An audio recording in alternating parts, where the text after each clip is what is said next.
In this video, I'm going to give you a crash course on how to be an academic weapon and also make the most out of your college experience.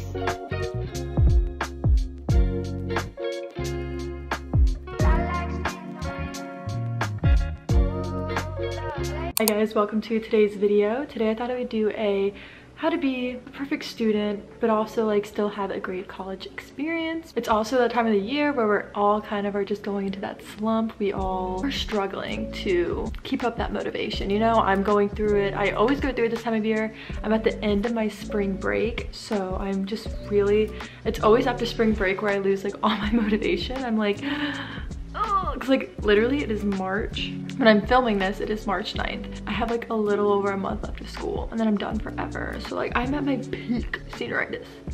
Peak. I kind of want to make this like a big sister advice. That's why I'm like chilling in my bun in the intro, wearing this oversized sweatshirt. It's chill, nothing serious. I am a senior majoring in marketing right now, and yeah, it is my final few weeks of school forever and it's so exciting.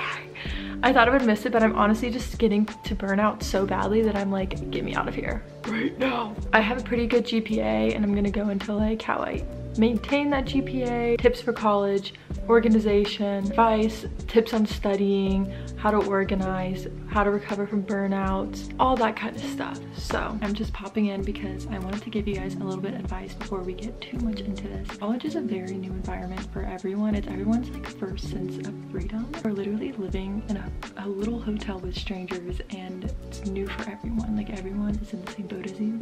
I'm whispering because it's super early and I'm home for Easter, so just being a little quiet. But it just feels like a whole like a new world than what you're used to, and it can be scary. I'm not even gonna lie. I feel like there's a lot of pressure that you need to know like what major you're doing and you need to stick with that for the all 4 years. And there's so much pressure on like figuring out what you want to do for the rest of your life, and literally don't even worry about it. I mean, it sounds bad, but like I changed my major I think 3 times my freshman year. Actually, not freshman year, I think I changed it 3 times throughout my college career. I was fine. I'm still graduating on time. You just gotta, don't listen to what everyone says about that. You are on your own timeline. Also, if you do change your major and you're not graduating on time, that's okay too. I know so many people who are in that boat. It does not mean you're any less smart or important than the people who do graduate on time.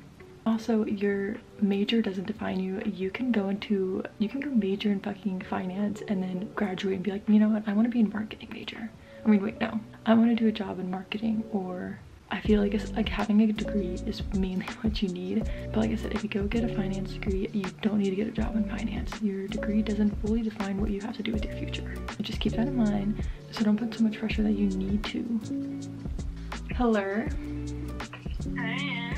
The most important tip is to just enjoy it. These 4 years are gonna go by so incredibly fast, you have no idea. So this can apply if you're in high school too. Like high school, those 4 years might not seem like it in the moment, but when you look back, you're like, oh my gosh, it went by so quick. I feel like I remember so clearly. I'm a senior about to graduate college, and I remember my first day of freshman year of high school and my first day of freshman year of college. Like it goes by so freaking fast. It's insane. Just enjoy it while you can. Yes, you're gonna have a lot of stressful nights of studying, and you're gonna have a lot of stressful nights of cramming in and trying to study all your material, but you're also gonna have so many fun, memorable nights that you'll remember for the rest of your life. You're gonna meet so many new people. You're gonna be okay. That's what I'm trying to say. Whether you're staying like nearby your home or going to a college far away from home, it is scary. It's a new environment, but it is going to be okay. Let's get into some tips and tricks for being a successful student. So we're going back to the scene. I am going to be talking about taking breaks and recovering from burnout because I'm experiencing that right now. Well, hold on. I was really on the verge of a burnout the like week before spring break, so thank God spring break came this past week, or I think I definitely would have been super burnt out and it would have been even harder to recover. So we're gonna go over some tips on how to recover from burnouts and all that kind of stuff. So burnout, it is likely to happen at some point in your college experience. For me, it usually happens towards the end of the semester, especially the last few weeks after spring break. It takes a lot to get me like motivated into it, because like I just took this week-long break and now I just want to keep living that break. I don't want to do school. Anyway, you're likely to experience burnout at least once, probably multiple times throughout your college experience. It could be a month in, it could be 3 months in, it could be 6 months in. could be never. Now, I've had my fair share of burnouts and they suck, especially like when you're in the midst of one and there's like no breaks coming up besides like the weekend. But on the weekends, you're like, wait, I need to keep doing work or homework and just like keep going so I don't fall behind. But you're in like the midst of a burnout. Oh, it's the worst way. So I think one of the first things I would recommend doing if you are thinking you're starting to feel a burnout is kind of figure out, is this going to be short-term or long-term? Because sometimes I just get burnt out after like a long day and like to the point where like I've been doing a lot of homework and like I'm not processing any of the information anymore and I'm just really struggling and I can't retain anything. I consider that like a short-term one where I just need to put my work down and go for a walk, go to the gym, go hang out with some friends, just get my mind off of it. Even if I have like an exam literally the next day, I have to take that little break or else I'm just gonna not retain any of the information. I'm gonna keep getting frustrated. It is a nightmare. So I definitely recommend figuring out if it's short-term or like a long-term one. So like I said, short-term, you just need to like take a break from what you're doing in the moment. Long-term is when it's continuing for days and potentially weeks.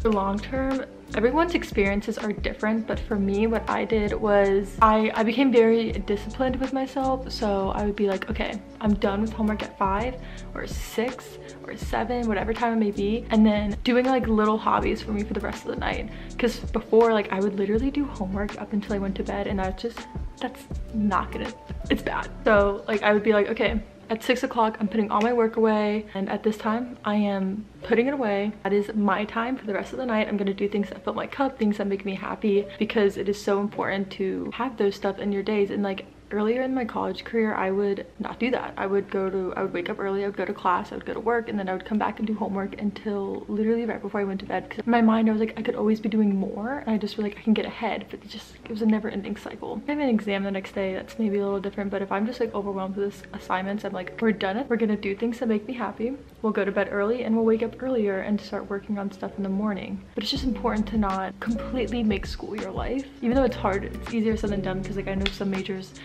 it is hard, but you really need to try and find time for yourself. The other tip I have for that is on the weekends, really take advantage of that break. I know some people, you're gonna have to study, you're gonna have to do work on the weekends, but really take advantage of rest and just doing nothing. I'm one of those people who feels like if I'm doing nothing all day, not being productive, I'm like, oh, I can't wait to do like have a Sunday reset and like do nothing all day. And then Sunday comes and I'm like itching to do something because I feel like I'm wasting my day and I'm being unproductive. But now I'm like, you know what? Self-care and doing nothing is productive, especially when you're going through a burnout. Like self-care is productive. I know I just said that, but like you just need to remember that, because I really struggled with that a lot throughout the semester, and I'd be like, well, I can't just be doing nothing, like I can always be doing more. No, take that break. What I really just have to say is don't overwhelm yourself with schoolwork. Like don't make it your whole life. Try to embed things that you love into your daily routine, whether that's be like going outside. Make sure you add going on a 20-minute walk in your routine. If you like hanging out with friends, if you're an extrovert, make sure you devote an hour every day if you can, or every other day, to like seeing your best friends. Or I think that would really help with burnout, because again, if you're just focusing on school from 8 a.m. to 9 p.m. and going to bed, you are going to burn yourself out. And I know it feels like the end of the world. You're like, I need to get these assignments done. You will be fine. I used to think like that too, but you will literally be fine. Your mental health is so much more important than any of that. All right, so now let's go on to the next tip. Let's just collectively ignore how burnt I am. Oh my god, wait, did I wear this in the last clip? I'm pretty sure I did. It's like a few days later now, and I washed this and I was like, I'm gonna wear it, but I'm pretty sure I wore this in the video yesterday. Should I change? The next part of this video is going to be study tips and how to stay focused. Now, as for studying, it all comes down to like what works for you, really. Like, do you work better studying or working on assignments alone? Do you work better in groups? Do you work better working at your desk, going to coffee shops, going to the library? Like, you have to figure out for yourself and like test out these areas, see what works for you. Because one area might seem like, yeah, this is fine, but then you might go to the library and you're like, wait, I got so much more work done here and it was so awesome. So just make sure you test different areas out, see what works for you, and go from there. Once you figure out where you work best, try and figure out how you work best. So what I mean by this is like, what study methods work best for you? Like, let's say you're studying for a test.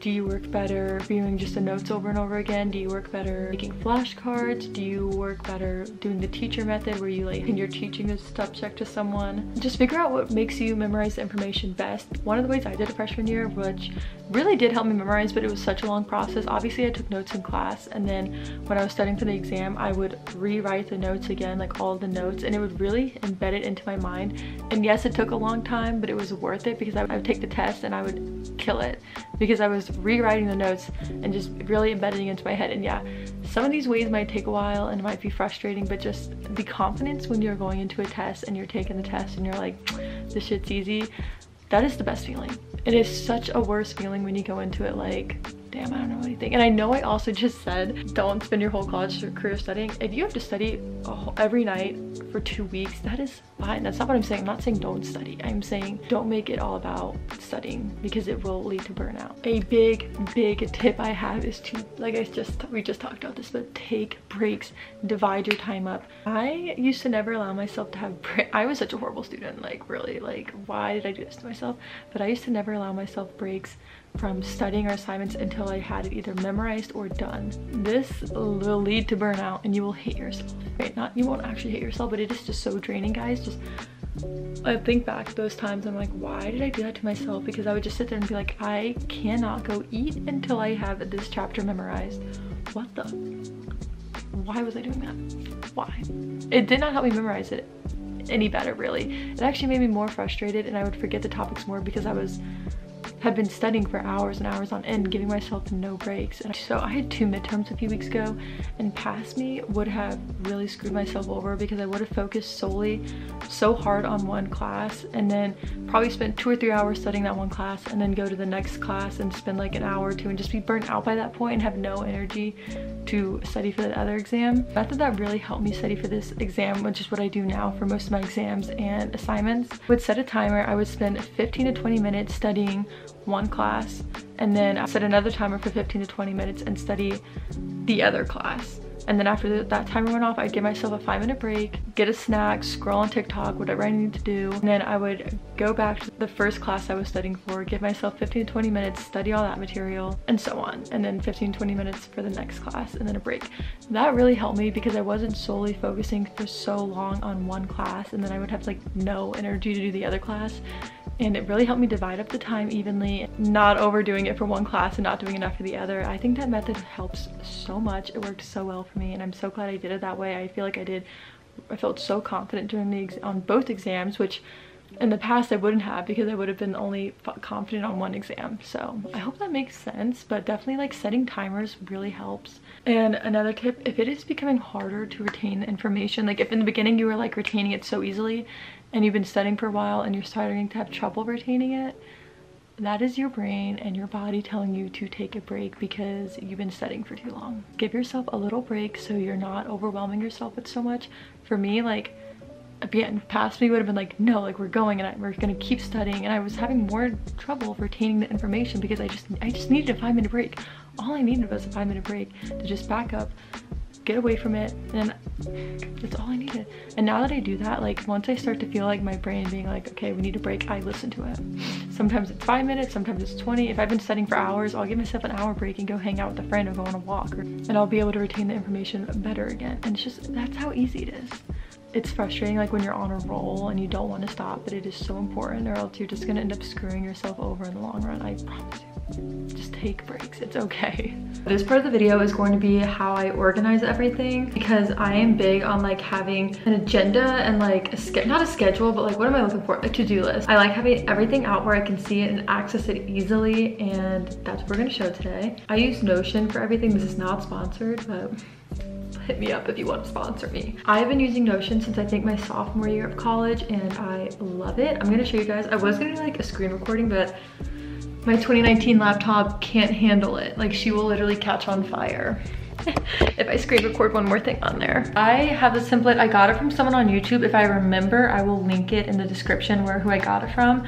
So I basically had everything already set up, and that's what's so great about Notion is there's so many templates that you can just look up on Google and download and it just goes straight in, and you just have to like adjust it to your information kind of. It's so easy to use, or you can try and create one your own, but I can't do that. I don't, well, that's a lot. So I have 2 Notions. I have my school one, which basically has my weekly schedule from like so long.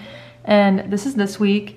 And it has like a Monday, Tuesday, you know, all that kind of stuff. It has personal to-do list, upcoming due dates. And I love this part, like cross it out. I love that. And then I just basically, instead of having to like remake it every week, I just go down here and I click these 6 little dots right here and I click duplicate, and then it just recreates it, and I would just adjust it to the new week or whatever.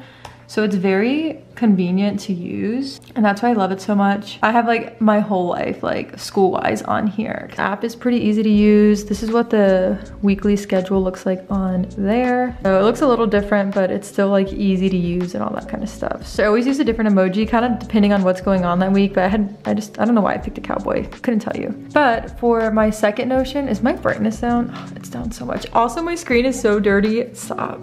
Ignore that. But I have another Notion, but just mainly just for the content planning portion of it. And I love this calendar, and I use it to if it would load. So this is my content planner, and I can basically say like days I'm filming, what days I'm scheduling, and I love that. And I can change it to like, when I published it. This is like what I love about this. Like, it's just so easy to keep everything organized. And like when I'm filming, like write out my plan and my schedule and everything in here. Attempting that girl routine, I like made a list of everything that I need to do, and like scripts and title ideas. Like, it's just so convenient, and I just love it. I mainly use Notion for my content creating and just like my weekly schedule. And it's the best way for me to stay organized, because staying organized is gonna save you a lot of stress and a lot of time in school, because you have everything out in front of you. You can see what days it needs to be due. If you're just like not keeping track of anything, and like you won't remember it all. Because I will sometimes not look at my Notion for like a few days. I'm like, oh my god, I forgot I had to do that. And if it wasn't on my list, I would have forgotten. Always stay organized. A huge tip of mine. Yeah. And you don't have to use Notion. You can literally write stuff on a physical like notepad. That works best. Sometimes I do that still, like for like a day-to-day to-do list. I usually do on like a notepad, but like weekly stuff and content creating, it's all on Notion. So Notion, sponsor me. I guess that's the end of the video too. Do you guys have any comments and suggestions for other people on like studying tips, getting through college, anything school tip wise? Leave it in the comments, and just we can all support and help each other get amazing grades. So that is the end of this video. I hope you guys liked it. I hope it was helpful. If anything seems helpful, also let me know in the comments. And yeah, thank you guys so much for watching. If you guys like this video, please give it a like, comment, and subscribe, and I will see you guys in the next video.